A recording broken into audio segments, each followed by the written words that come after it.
છેતરપિંડી મિત્રો, છેતરપિંડી કોઈ પણ સાથે હોય તે ખોટું જ છે, પણ જ્યારે પોતાના અંગત માણસો સાથે થાય અને તેમાં પણ એવી વ્યક્તિ જે તમારી ઉપર અતૂટ વિશ્વાસ કરતી હોય તેની સાથે જો આપણે છેતરપિંડી કરીએ તો તેનો બોજ ખૂબ જ રહેતો હોય છે. એવી જ એક સ્ટોરી હું આજે લઈને આવ્યો છું. તો અંત સુધી આ સ્ટોરીમાં બન્યા રહેજો અને ચેનલમાં નવા હો તો ચેનલને સબસ્ક્રાઈબ જરૂર કરજો. આજે રવિવાર હતો, ઓફિસોમાં રજાઓ હતી, અજયને પણ રજા હતી. તે નિરાતે બેસી અને ન્યૂઝપેપર વાંચતો હતો. એટલામાં તેનો દીકરો પંકજ આવ્યો અને તેની પાસે નીચું માથું કરી અને ઊભો રહ્યો. થોડી વારે તેનું ધ્યાન ગયું અને પૂછ્યું કે તું શું કામ અહીંયા ઊભો છે? તારે કંઈ કામ છે? અને રસોડામાંથી આરોહીનો સાથ સંભળાયો. તમારા નવાબજાદા શું કારનામું કરીને આવ્યા છે, જરાક સાંભળો. તેને ક્રાસવો પડ્યો. તેને થયું પંકજે શું કર્યું હશે? પંકજ 7મા ધોરણમાં ભણતો હતો એટલે બધું કંઈ તો નહીં જ કર્યું હોય, પણ શું? અને કડક નજરથી પંકજ સામે જોયું. ધીરે ધીરે હવે પંકજ રડવાના પહેલા પર આવી ગયો હતો અને તેમાં અજયની ગુસ્સાવાળી નજરથી રડી પડ્યો. તેને પૂછ્યું કે શું થયું પપ્પા? મારાથી એક ભૂલ થઈ ગઈ છે. અને વળી આરોહી બોલી, અને ભૂલ ના કહેવાય, એનો ગુનો કહેવાય. કેમ, એવું તે શું કર્યું છે પંકજે? એવો વળતો પ્રશ્ન અજયે કર્યો. આરોહી બોલી, પૂછો, એને પૂછો, એના મોઢે જ કબૂલ કરાવવું છે. એટલી શર્મિંદગી હવે થાય છે તો કરતી વખતે કંઈ જ ના થયું. મારું તો મોઢું કોઈને દેખાડવા લાયક રાખ્યું નથી. આ છોકરાએ એમ કહી એને વરસી પડી ને મનોમન બોલે, હવે પશ્ચાતાપ કરવાથી શું વળે? ચોરી કરતી વખતે કંઈ ન થયું. પંકજ ધીરેથી બોલ્યો, મારો મિત્ર પેલો રોહન છે, તેના પપ્પા તેને માટે અમેરિકાથી સરસ મજાની ઘડિયાળ લઈ આવ્યા હતા અને મને તે બહુ જ ગમતી હતી. મારી ઘડિયાળ તો તમને કેટલી વાર કહ્યું તો એ બદલાવી નથી આપતા. અઠવાડિયામાં 2 વાર તો બંધ જ હોય છે. એટલે એક દિવસ રોહન વોશરૂમ ગયો ત્યારે ઘડિયાળ કાઢીને તેના કીટમાં મૂકીને ગયો હતો. તે મેં જોયેલું, ખબર નહીં, પણ ઘણો કંટ્રોલ કરવા છતાં મારું મન તે ઘડિયાળમાં જ હતું અને મને તેને ચોરી લેવાનો વિચાર આવ્યો. અને આજે તો મોકો હતો એટલે રોહન મારી બાજુમાં જ બેસતો હોય, અઘરું પણ ન હતું એટલે મેં ધીરેકથી તેની ઘડિયાળ સરકાવી લીધી. અને તે દિવસે રોહન પણ ભૂલી ગયો કે ઘડિયાળ વોશરૂમમાંથી આવ્યા પછી પહેરી લઉં. એટલે તેને કંઈ ખ્યાલ જ આવ્યો નહીં અને બધું એમ કેમ પાર પડ્યું. અને હું હરખાતો ઘરે આવ્યો અને ઘડિયાળ કાઢવાનું ભૂલી ગયો. મમ્મી રોજ ટિફિન બોક્સની કીટમાંથી કાઢે છે અને તે ઘરે એને ઘડિયાળ જોઈ, આટલી સરસ ઘડિયાળ જોઈ એટલે મને બોલાવીને પૂછ્યું કે પંકજ, આ ઘડિયાળ ક્યાંથી આવી? અને મેં કહી દીધું કે મને રસ્તામાંથી મળી. પણ તે વાતને તેને સાચી ન લાગી. પછી સોસાયટીમાં જ રોહન રહેતો હોય અને ચર્ચા ચાલી કે રોહનની ઘડિયાળ રસ્તામાં પડી ગઈ અને મમ્મીને સ્ટ્રાઇક થઈ. તેને તે તરત જ સમજી ગયા કે પંકજ એ ઘડિયાળ ચોરી છે. તરત તે મારી પાસે આવી અને પૂછ્યું કે સાચું કહે, તને ઘડિયાળ મળી હતી કે ચોરી હતી? અને હું સાચું બોલી ગયો કે મેં ચોરી હતી. પછી તે ઘડિયાળ રસ્તામાંથી મને મળી હતી. પણ હું રોહનને ચીડાવવા માંગતો હતો એટલે 1-2 દિવસ આપી નથી એવું વિચાર્યું હતું. પણ મમ્મીએ કહ્યું કે એમ કોઈને હેરાન ન કરાય એટલે તું આપી આવ. અને આમ તો વાત તો પતી ગઈ હતી. પણ મમ્મીએ મને શિક્ષા કરી હતી કે જ્યાં સુધી આ વાત હું પપ્પાને નહીં કહું ત્યાં સુધી તે જમવાનું નહીં આપે. એટલે આજે હું તમારી સમક્ષ મારી ભૂલની માફી માંગુ છું અને હવે પછી આવું ક્યારેય નહીં જાય. અને મમ્મીએ કહ્યું છે કે જો તું ઈમાનદારી જે આ વાતનો સ્વીકાર રોહન પાસે પણ કરી લઈશ તો તને મને નવી ઘડિયાળ અપાવશે. અને અજય ઊભા થઈ અને પંકજની પીઠ થપથપાવી અને તેને સાચું બોલવાની હિંમતને બદલ બિરદાવ્યો અને નવી ઘડિયાળનું પ્રોમિસ કરી. અને હવે આવું ક્યારેય નહીં કરવા કહ્યું. પંકજ તો ચાલ્યો ગયો અને ધીરે ધીરે આ હોઈનો પણ બડબડાટ બંધ થયો કે ઘરમાં થોડુંક ધ્યાન આપો તો છોકરા આવું કરતા અચકાય વગેરે. અજયે વળી પાછો ન્યૂઝપેપર ખોલ્યો પણ તેનું મન તેમાં લાગતું ન હતું. તેમાં છાપામાં એક ન્યૂઝ હતા કે પુત્રએ વિધવામાંની તમામ મિલકત ફૂસલાવી અને પડાવી લીધી અને તેનો પરાવાર પશ્ચાતાપ થયો હતો. અને અજયને વળી પાછો ગમગીન થઈ ગયો. એટલામાં સુજાતાબેન મંદિરેથી પાછા આવ્યા અને અજયને ભગવાનનું નમન અને પ્રસાદ આપ્યા. અજય સુજાતાબેન સામું જોઈ રહ્યો કે માં કેટલી ભોળી હોય છે. સુજાતાબહેનના પતિ સુરેશભાઈ એ સ્કૂલમાં પ્રિન્સિપલ હતા અને તેમને અજય અને આરતી નામના 2 સંતાન હતા.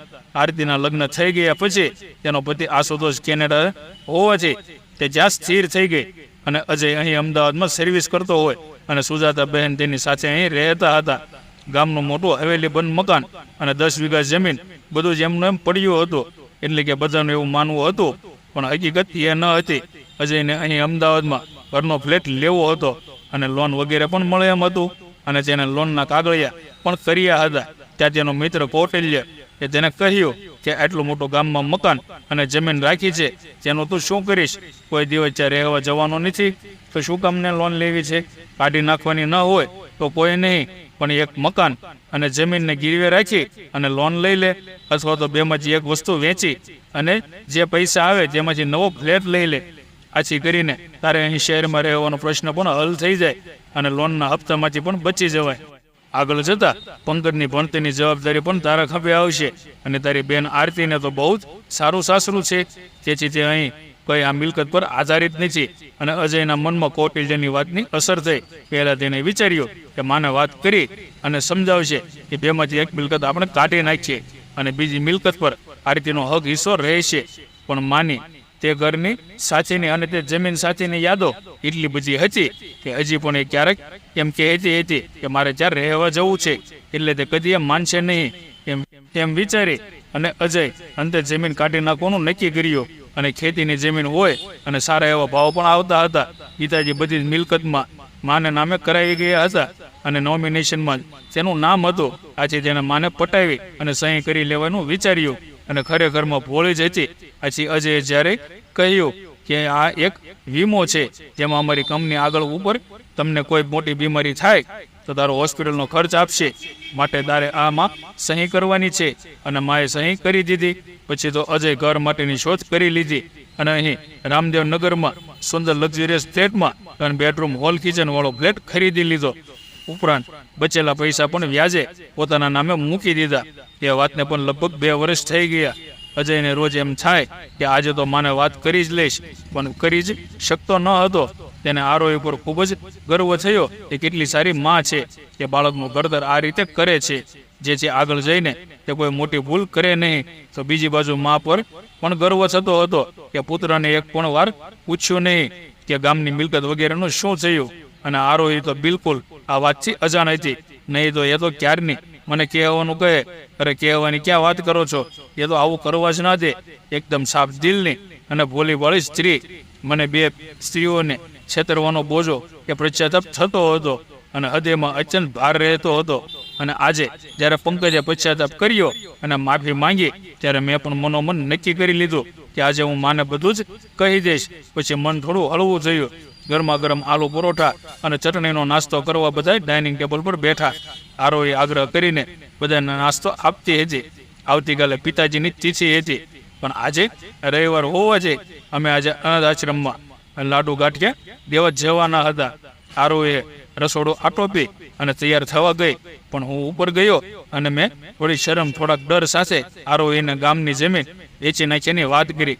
અને આ વાતથી માં પણ અજાણ છે, અથવા તે પોતે વિશ્વાસઘાત કર્યો છે એવું કહ્યું. થોડી વાર તો આરોહી કઈ બોલી જ નહીં અને મને તાકી રહી. પછી મારો હાથ પકડી અને દાદરો ઉતરવા લાગી અને સીધા માના રૂમમાં લઈ જઈ અને ઊભી રહી અને કહ્યું, હવે તમારા મોઢે જ તમે માને બધું કહો, નહીં તો આપણા બેયના સંબંધ અહીં પૂરા. અને અજયની બધી જ વાત માને કરી અને ગામની જમીન વેચી નાખ્યાની અને નવો અહીં ફ્લેટ લેવાની અને તેમાં ખૂટતા રૂપિયા તેમાંથી નાખ્યાની, બાકીના પૈસા વ્યાજે મૂકવાની બધી જ વાત પતિજી ઇતિ સુધી થઈ ગઈ. પણ મારા અને આરોહીના આશ્ચર્ય વચ્ચે માં કંઈ જ બોલ્યા નહીં. ફક્ત છેલ્લે એટલું જ બોલ્યા કે ભાઈ, તે અજયને ભાઈ કહેતા એ વાત હું જાણું છું કે તે ગામની જમીન વેચી નાખી છે. ત્યારે અજયે કહ્યું કે કઈ રીતે બની શકે, મેં તો કોઈ એટલે કોઈને જ વાત કરી નથી. આરોહીને પણ આજે જ ખબર પડી છે.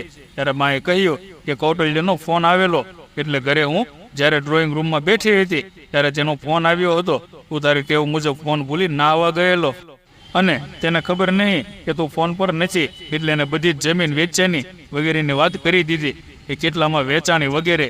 અને આ રીતે માને જાણ થઈ અને અજયે ખૂબ માફી માંગી અને પશ્ચાતાપ વ્યક્ત કર્યો અને કહ્યું કે આ બધા જ પૈસા અને ઘર ખરીદવામાં જે પૈસા રૂપિયા વપરાયા હતા તે બધા જ હું તમારા ખાતામાં જમા કરી દઈશ. પછી તમારો જે નિર્ણય હશે એ કબૂલ, એટલે કે એ તમારે કોને દેવા, આરતીને દેવા, દાન ધર્મ કરવું, જે કરવું હોય. અને ચોકી જવાની સમય તો હવે હતો. માએ જ્યારે કહ્યું કે મેં આરતીને પણ આ વાત કરી દીધી છે અને કહ્યું છે કે તું કોઈ રૂપિયાની આશા રાખતી નહીં, કારણ કે ભાઈને જરૂર હતી માટે અમે વેચી દીધી છે. એટલે માએ આરતીની નજરમાંથી પણ બચાવી લીધો.